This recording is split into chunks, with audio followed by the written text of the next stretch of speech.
Hi YouTube, welcome back to my channel. I hope you guys have had a fantastic week, and did anyone make my mince pies from last week? Fingers crossed. If you did, I hope it turned out amazing. Mine went really quick and I have to make more. My best friend has demanded it. Bless her. Well, I'd do anything for her, so it's fine. Like I said last week, this week we are doing cheesecakes and we are using these cherry chocolate oranges to do the job. Yep, I keep getting given these, and let's just share the love. Instead of me just scoffing down this whole orange, why not make it into a cheesecake and then share the love? So let's have some fun and make some cheesecakes. So the recipe said to use digestive biscuits, but I wanted to give it a bit of a kick. So I've gone with digestive dark chocolate biscuits instead, because I thought it might be a nice little tang with the kind of the orangey flavour. And I was right, it was a good combo.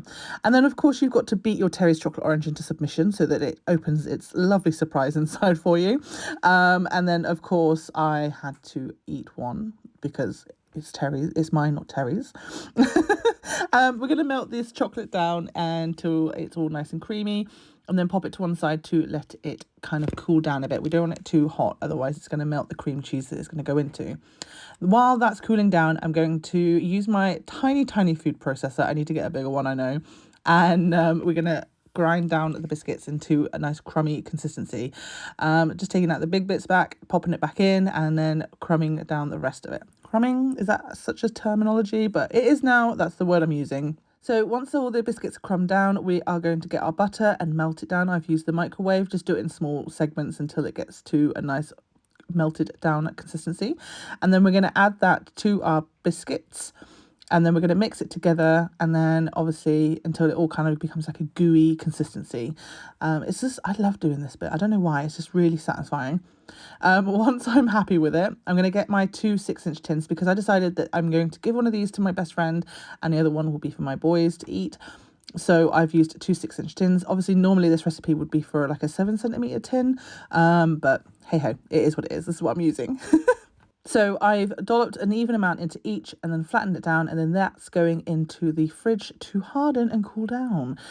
So while that's happening, I'm going to make the cream cheese, or the cheese cake part of it. So I've got my cream cheese here, and I've got some icing sugar, and then I'm going to mix it together. You can use a stand mixer or a hand mixer, either's fine. I find it easier to show you guys what I'm doing with my hand mixer, so that's why I'm using that here. Once that's all good, I'm going to get my double cream, which is nice and cool, out of the fridge, and then I'm going to mix this until it kind of goes into a thick whipped shape. This can take a little while, so I've sped this up for you. So once that's all done, then I'm going to spoon that into the cream cheese, and then I'm going to gently fold it over until it's all kind of combined, and then we're going to add our cooled down chocolate orange meltedness. Oh, look at that, that's so satisfying. Love it, absolutely delicious, and it just keeps going. Look, keep going. Absolutely delicious. How good does that look already? So once that's all added, I'm going to mix it all together. And this took a little while because I wanted to make sure that 100% all mixed in. And there's always that little bit at the bottom of your bowl that is just, it was just determined not to mix in. But I did get there eventually, and it did hurt my wrist, but we got there. And this just, I just want to just shove my face in it. Which I mean, I want to shove my face in most food, to be fair. I'm such a foodie person. But we're going to just add that to our biscuit base, and then pop that back into the fridge to let that set. It'll set after a couple of hours. It doesn't take long at all. And then we're going to just pop the bottom out. A little bit dropped off, but that's fine because I get to eat that little bit. There you go. We're going to just pop these out, and then I'm going to look at transferring them out of the bottom bit of the tins still on there. So we're going to transfer that once I got them out safely. I was like so worried that was going to like fall out, but it was fine. So I've got these cute little 6-inch cake boards that I'm going to use to transfer them onto. Just so that I get the base back, because I don't want to lose those. And now we're going to add some whipped cream on top. So I've measured out the cream that I need, and then I'm going to add some icing sugar to, I think it's 2 tablespoons that I use, but I'll all the ingredients will be in the description below, so please go and check that out if you want to make this yourself. And then we're going to whip this cream. Poor cream's been whipped to death today. So we're going to whip it until it gets to a nice thick consistency again, because we're going to pipe this on top of our cheesecakes to make it all pretty. So what I've done is I've used this 901 nozzle, which I got from Finch Bakery. If you don't know Finch Bakery, they honestly have the most amazing tools and scrapers and all sorts, so please go check them out. And then so we've added that to a piping bag, and then I'm going to use this technique. This is a technique I use to get the cream into the piping bag. And then I'm going to squidgy that down to the bottom. And then I didn't really know what I was doing, so I got another chocolate orange because I had a lot, and I melted that down. And so on this cheesecake I've done like a swirly pattern around the edge, and then this one I just went up and down, up and down.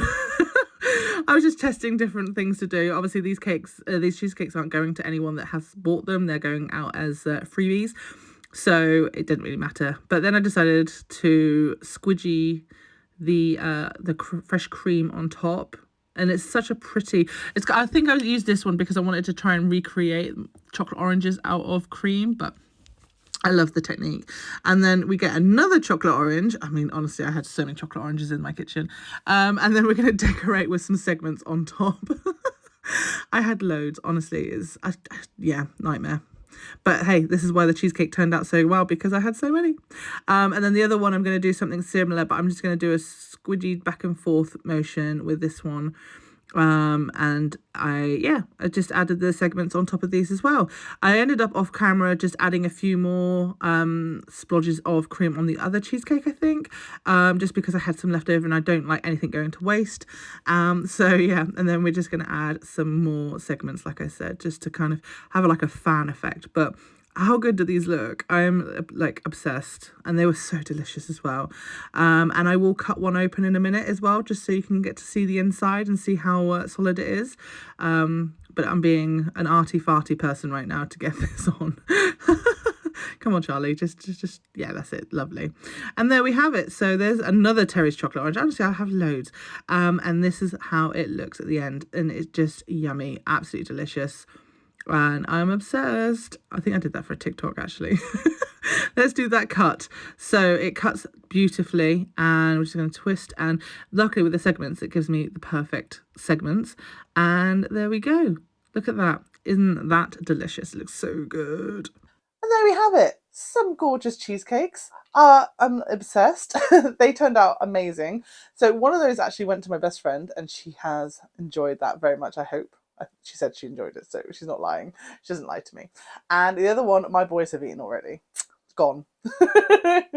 So obviously, like I said in the video, you don't have to just do one. You can make smaller ones. You can do whatever you want with them. That's fantastic.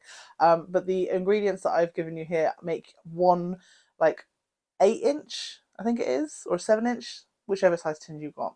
But I decided to split that into two and make two separate cheesecakes to share the love. So, you know, because I've already given them away, I have no cheesecake to eat on screen with you. But I did manage to get one slice before it all disappeared, and it was delicious. If you find that the chocolate orange isn't enough and you want a bit more flavour, maybe add a teaspoon of some orange flavouring. It might give it a bit of a hit, but it was perfect for me. And it was perfect for everyone else who's eating them as well. But if you like this video, please give it a big fat thumbs up. I really appreciate it. And thank you so much for subscribing if you have. If you haven't, why not? We have a lot of fun here. Just hit that subscribe button. And I will see you next week. I have no clue what I'm doing next week, but we'll figure it out. Thanks so much, guys. See you soon. Bye.